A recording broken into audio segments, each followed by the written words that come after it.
आप सभी वरिष्ठ साथियों का बहुत बहुत आभार। इस चर्चा में आपने जो विचार व्यक्त किए, जो सुझाव दिए, मैं समझता हूं ये बहुत ही महत्वपूर्ण है। वैक्सीन को लेकर जो विश्वास इस चर्चा में नजर आया है, वो कोरोना के खिलाफ देश की लड़ाई को और मजबूत करेगा।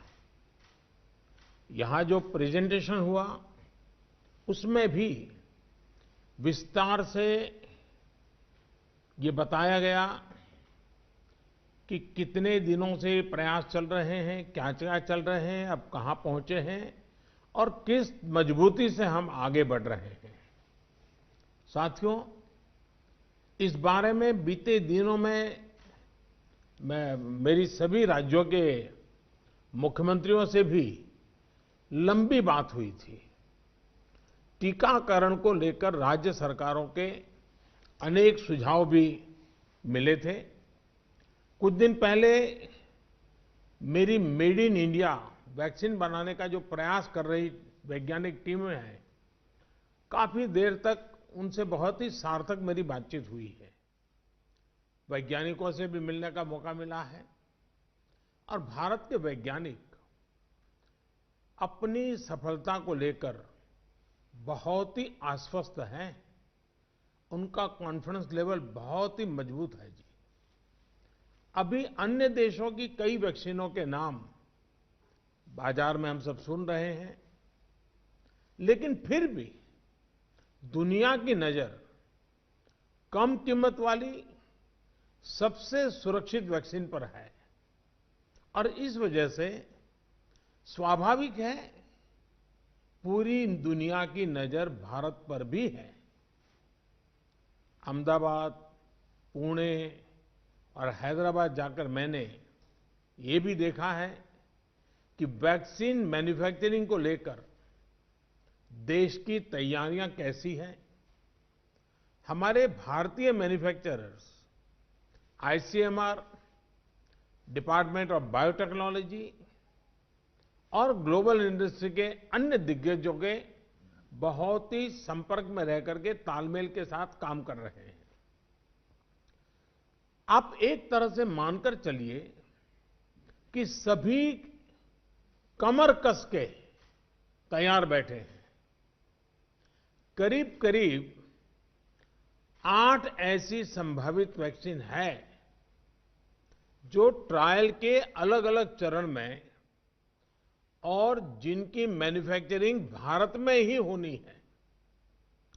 जैसा यहां चर्चा में भी बात आई, भारत की अपनी 3 अलग अलग वैक्सीन का ट्रायल अलग अलग चरणों में है।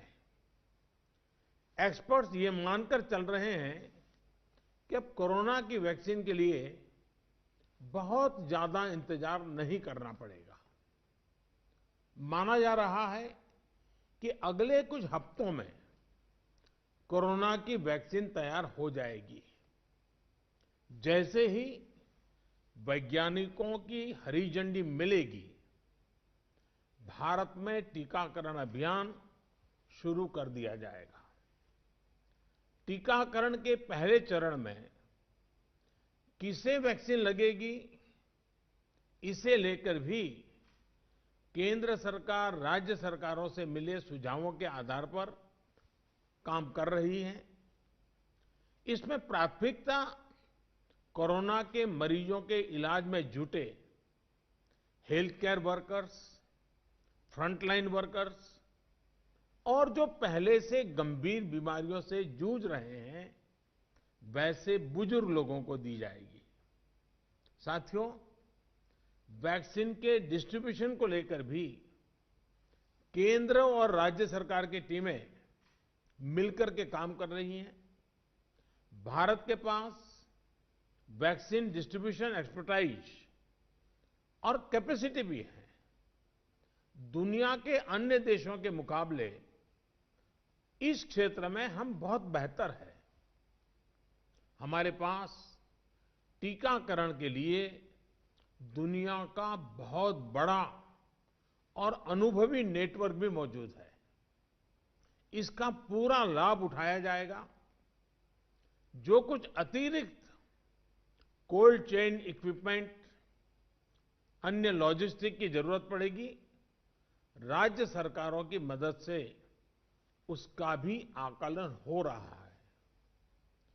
कोल्ड चेन को और मजबूत करने के लिए भी साथ ही साथ अनेक नए प्रकल्प भी चल रहे हैं, कई और नए प्रयास भी चल रहे हैं।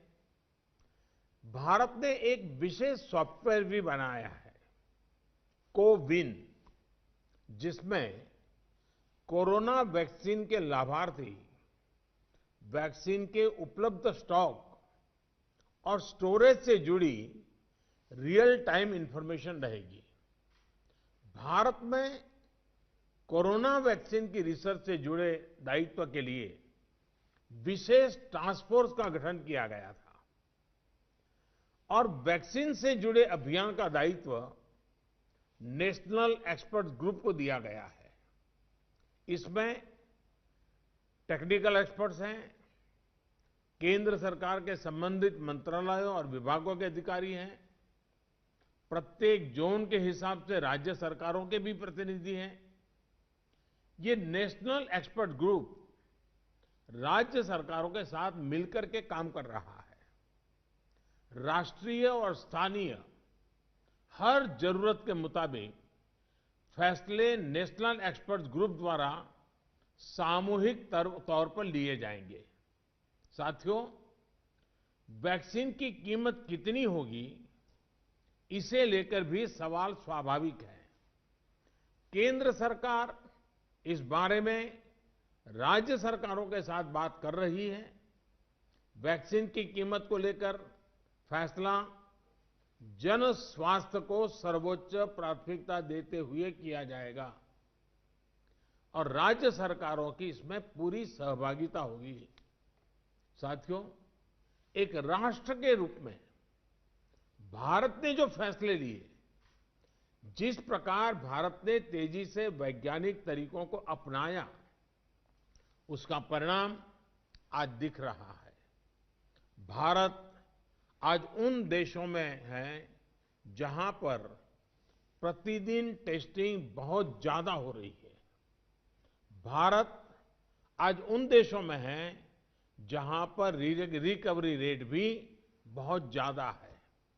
भारत उन देशों में भी शामिल है जहां पर कोरोना की वजह से होने वाली मृत्यु दर इतनी कम है। भारत ने जिस तरह कोरोना के खिलाफ लड़ाई को लड़ा है, वो प्रत्येक देशवासी की अदम्य इच्छा शक्ति को दिखाता है। विकसित देशों, अच्छे मेडिकल इंफ्रास्ट्रक्चर वाले देशों की तुलना में भी भारत ने इस लड़ाई को कहीं बेहतर तरीके से लड़ा है और अपने ज्यादा से ज्यादा नागरिकों की जान बचाई है। हम भारतीयों का संयम, हम भारतीयों का साहस, हम भारतीयों का सामर्थ्य इस पूरी लड़ाई के दौरान अतुलनीय रहा है, अभूतपूर्व रहा है। हमने सिर्फ अपने ही नागरिकों की चिंता नहीं की, बल्कि हमारे देशों के नागरिकों को भी बचाने का हर प्रयास, अन्य देशों के साथ मदद करने का भी काम, हर संभव प्रयास किया गया।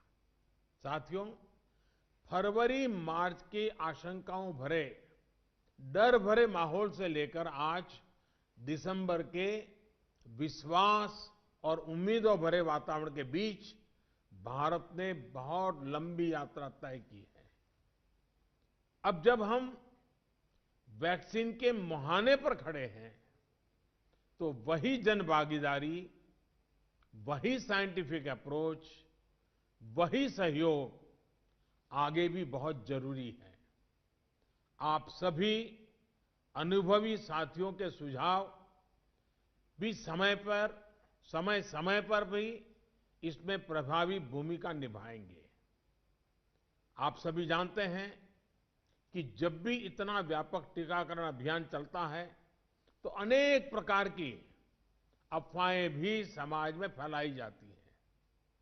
ये अफवाहें जनहित और राष्ट्रहित दोनों के विरुद्ध होती हैं। इसलिए हम सभी दलों का ये दायित्व है कि देश के नागरिकों को ज्यादा से ज्यादा जागरूक करें, उन्हें किसी भी अफवाह में बचाएं। इसके साथ ही हम जानते हैं दुनिया में जिस प्रकार से कर्व बदल रहा है और चित्र कहां से कहां जाएगा कोई कह नहीं सकता है। और ऐसे में हमारे जो प्रूवन रास्ते हैं, प्रूवन हथियार है, उसको हमने कभी भी छोड़ना नहीं है। और इसलिए 2 गज की दूरी और मास्क के प्रति भी हम लोगों को लगातार सतर्क करते रहना है। देश ने अब तक जो प्राप्त किया है, किसी भी तरह की लापरवाही उसे नुकसान पहुंचा सकती है। मैं सभी राजनीतिक दलों के महानुभावों से आग्रह करूंगा, हर एक को आज बोलने का अवसर नहीं मिला है, लेकिन मेरी प्रार्थना है कि आप लिखित भेजिए।